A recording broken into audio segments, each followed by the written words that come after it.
Good morning, friends, and happy Friday. You made it through your first week of distance learning, which is impressive, and I am proud of you. So what I thought we would start off doing today is to make quick corrections to the one page that you were asked to do yesterday. And I did get a couple questions about what the assignment was, so I want you guys to be sure that when I make these videos for you, that you're watching them the whole way through, right? And you're watching them for directions. Um, I know that we're not in the classroom, but these videos are really what we're using, to get information across to you guys. So I want to make sure that you're taking your responsibility to watch this video the whole way through, attentively, that you're taking that seriously. Okay, so here are the corrections for the work that we were required to do yesterday. And again, you should have turned that in through Google Classroom, so you should have attached the PDF to the assignment and hit the Turn In button. So you want to make sure you're turning this in through Google Classroom, and that's how I'm going to make sure that you get credit for the assignment. Okay, so this was what you were required to do yesterday. I went ahead and used my WebPaint app to mark in the answers. On this top section, we were being asked to convert all of these fractions into equivalent fractions with a denominator of 24, since our pizza was cut into 24 slices. So if we're going to make a third, 1/3, into an equivalent fraction with a denominator of 24, we're going to multiply the numerator and the denominator both by 8, because I know that 3 times 8 equals 24. So I must also multiply 1 by 8, the numerator, to get 8. So 1 times 8 equals 8, 3 times 8 equals 24. Over here, again, my denominator is still 3. So to get to 24, I again need to multiply my numerator and my denominator by 8. Here, to make an equivalent fraction with the denominator of 24, I need to multiply 4 by 6. So I'm multiplying both my numerator and my denominator by 6 to get 6 24ths, equivalent to 1/4. Here, again, denominator of 4, same thing. Here, denominator of 8. I'm multiplying 8 and 1 both by 3 to get a denominator of 24 and a numerator of 3. Again, same denominator. 12 is half of 24, so I'm multiplying 12 and 1 both by 2 to get a fraction of 2 24ths is equivalent to 1/12.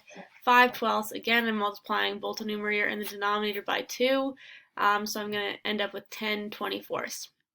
This next portion was just kind of an example for you. That was relating, so 12 24ths to 1/2, and then relating 1/2 to 5/10. So it's just basically telling you a strategy for writing equivalent fractions, and these fractions are all equivalent on the right to 1/3. Okay, and we talked about this a little bit yesterday, but when we're writing equivalent fractions, there's an infinite number of equivalent fractions that you can write going up. So I can write a million billion fractions that are equivalent to 1/2. However, if I want to say how many fractions can I write that are equivalent to 12 24ths, going down with smaller numbers, that's a finite number, that's a limited number. But going up goes on forever. I can keep writing fractions that are equivalent to 1/2. I could have 500,000 over 1 million. That's equivalent to 1/2, right? So you can get some really big numbers. So now we're looking, again, just to write equivalent fractions, and the best way to do this would be to write an equivalent fraction first. So what they're saying here basically is it's hard to go from 11ths to 7ths. There's not one whole number that we can divide 11 by to get to 7. We'd have to use some kind of decimal. But what we can do is we can recognize that 11 over 22 is equivalent to 1/2. So 11 is half of 22. I could divide 11 and 22 both by 11 to get 1 over 2. So if I'm getting 1 over 2, 1 times 7 is 7, 2 times 7 is 14. So this should be 7/14, which is also equivalent to 1/2. Okay, over here, same thing. I'm going to recognize that this is equivalent to 1/3. 5 divided by 5 is 1. 15 divided by 5 is 3. So this is equivalent to 1/3. 11 over 33 is also equivalent to 1/3. 5 over 20, I recognize that that's equivalent to 1/4. 5 divided by 5 is 1. 20 divided by 5 is 4. So how do I make 1/4? How do I make an equivalent with a numerator of 7? I'm going to multiply both the numerator and the denominator by 7. 1 times 7 is 7. 7 times, I'm sorry, not by 7, by 4.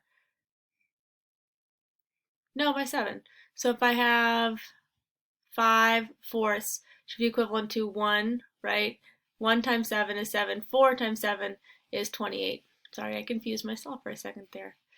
All right, so now this is just, again, practice what you guys really have been doing quite a bit of this week is identifying the portion of the fraction that's shaded. So again, I know that 1/4, when 1/4 is shaded like this, that's equivalent to 2/8 because an eighth is half of a fourth. So I'm thinking in my head this is 1, 2, 3/8. And over here I'm going to use the same strategy. This fourth has been divided into thirds. 4 times 3 is 12, so I know that there are 12 of these small pieces in this circle, even if I can't see them. I know that if a whole fourth is shaded in, that represents 3/12. So 3/12 here, 6/12 here, 7, 8/12. And I can reduce my fraction by dividing both the numerator and the denominator by their GCF. The GCF of 8 and 12 is 4. So I'm going to divide 8 by 4, which equals 2. I'm going to divide 12 by 4, which equals 3. Same strategy here. I'm going to end up with 11/12. One piece of the pie is missing.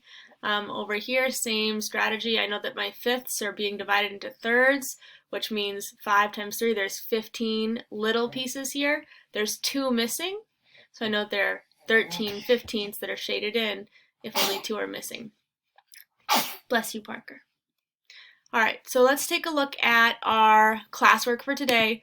So just to be super, super clear, this was your classwork for yesterday.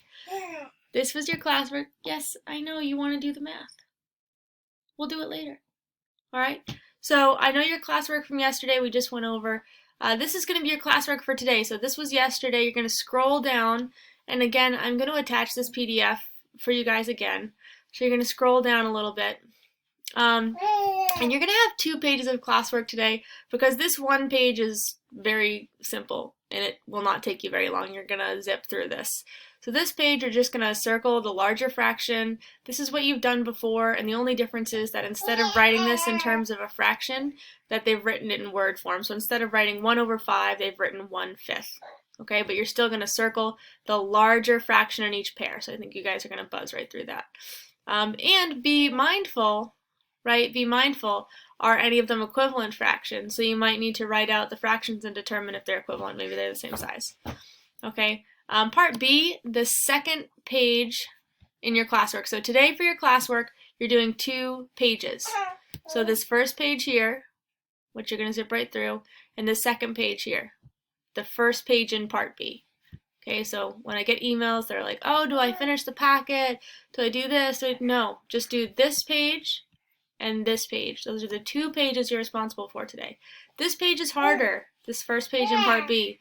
So you're going to find a fraction between 2/5 and 7 and 2/7. And what you're going to need to do that, hey Bubba, what you're going to need to do that is you're going to need to write equivalent, a common denominator. So if we look at 2/5 and 2/7, what's the first time, that 5 and 7 can be multiplied to find, basically you're looking for the LCM, you're looking for the least common multiple of 5 and 7 to determine what your least common denominator is going to be, okay? So you're going to figure that out. You can write it if you really want. Your last resort, and in this case it might still be the LCM, but your last resort can always be you multiply 5 times 7, you get 35, that's a way you're positive that that's a common denominator. You multiply the numerator by the same number, and you could be positive that that's a way to find a common denominator. It's not always the most efficient way. It's not always going to give you the least common multiple in terms of your 2 denominators, but it's a surefire way to always get a common denominator. So if you want to do it that way, that's fine too. You just need to find a fraction between these 2 numbers. Okay, same here, same thing here. This is just an example. Okay, so this talks about complex fractions, and you're going to see here, this is not something that you're going to work a lot with in middle school, which is a fraction that has a fraction in it. So if you look at this fraction here, it's 1 1/3 over 4, so 1 1/3 fourths. And if you look at the picture, so this is divided, the large squares here, 1, 2, 3 fourths, divided into fourths. Then this fourth is divided into thirds, right? And so what they're saying is there's 1 whole fourth, then there's 1/3 of a fourth. So we have 1 1/3 fourths, okay? 1 1/3 fourths. Of course, what's the more traditional way that we would write that? We would say, oh, if there's 3 little pieces here, there's 3 here, 3 here, 3 here, 3, 6, 9, 12. There's 1, 2, 3, 4 twelfths, so it's equivalent to 4 twelfths. So they're asking you to write equivalent expressions using a complex fraction. So this is saying there's 2 1/2 fourths. So again, there's 1, 2, 3, 4 pieces here, and 1, 2, and a half of them are shaded in. But if you were to break all of these fourths into 2 pieces, you'd have 1, 2, 3, 4, 5, 6, 7, 8. That's why this 8 is down here. And they're asking you if this was broken up into 8 pieces that way, how many would then be shaded? Okay, so that's all this is asking you. It looks tricky at first, but the actual math involved is not too bad. So I want you guys to give that a try. Okay, so again, one more time. You're going to, we made corrections to your work yesterday, which was this page with the pizza. Today, you're going to complete this page determining which fraction is larger. You're also going to complete this page, so finding a fraction between 2 fractions, and you're going to be working with expressions equivalent to complex fractions. After you finish these 2 pages, you're going to take your screenshots, you're going to submit them to me on Google Classroom, and then you are done for the day. See you later. Have a nice weekend. I'll talk to you on Monday. Okay? Email me with any questions. I'm hoping they're math questions and not procedural questions, okay? But certainly if you guys have any math questions, shoot me an email and we'll figure it out, okay? All right, have a good weekend if I don't see you. Bye.